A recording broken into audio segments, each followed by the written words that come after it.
dòng xe nó nói ra tao là cho nên cho gì là giấy trong sách sẽ đời biết các ông nắng có sở sự dồn gì trong nó nọ nhắc từ lúc xe hở cầu chim bằng cầu chim nạt thì nước xiết trầu lúc bé lìn tu xóa và cầu chua từ lúc giòn nọng nhau huyện là sải thòng trong viện tràn lầu cho tú binh ranh sảnh hà tinh tàu cộng tiền cho tú chính sự sách chùa và công sứ tết chờ lầu tương để to từ kỳ ti nành mong của lụa danh bề hùa đánh va du trong ít xếp cho bùa chua nhó rò hồi ngân huyện khọp tỉnh xã nhã bù lì thía cây lì dưới xếp cho bùa dì chua nhó rò xài trà lên huyện hồi sai tỉnh bò keo lào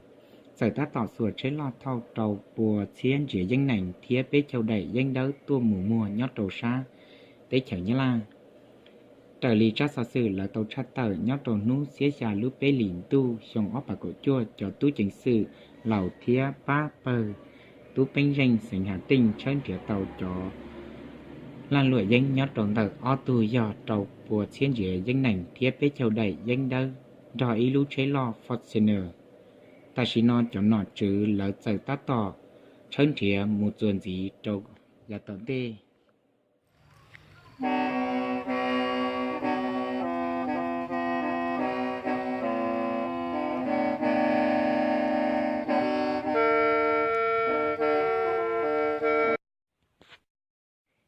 chị ta lên đấy lúc sinh hoạt thầu dị mộng lo cho chị này thì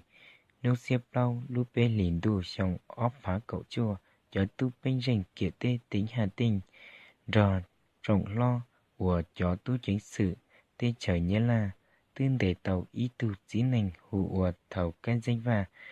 dù xong ít xếp cho bùa cho chậu chi nhớ trổ lũ giò thòng viên khầm huyện khầm gặp tỉnh bù lý khầm sài lào giờ ta tỏ gà trò chậu chia dĩa danh nành dùa là tu một trầu sang kiệt tế như là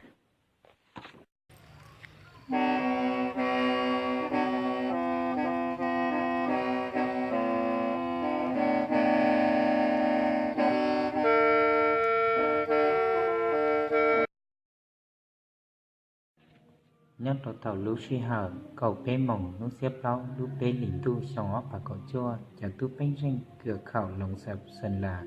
rồi cho tu chính sự thía tú bác sĩ kia tế sinh sân là tứ hòn để tàu ó tu nanh mong của lùa danh là do không xử ó tu nanh trong đèn tờ ít tu hùa vàng á dê dù xong ít thiết cho bùa gì cho gì thiết trắng thị rúa dù xong ít thiết cho bùa xa chọc lâu nhát trò lũ rò muỗng khu bà hán hồi hiền huyền xuống buôn tỉnh hùa phàn lào giải tắt tặng ra cầu ót chia chứa danh nành cho tu mùa mua nhót trầu xa nhớ là tê ta chỉ nói cho tước chính sự lấy ra cho nó cho chữ sở ta tỏ mua cho lò xoay xùa trở lấy kỷ ly cho nhót trầu lũ tế chở nhớ là lợi thia dùn dí nò nhót trầu nu xiết trầu lũ bê lền đu xong óp và cậu chua cho tu chính sự tỉnh hải dương tư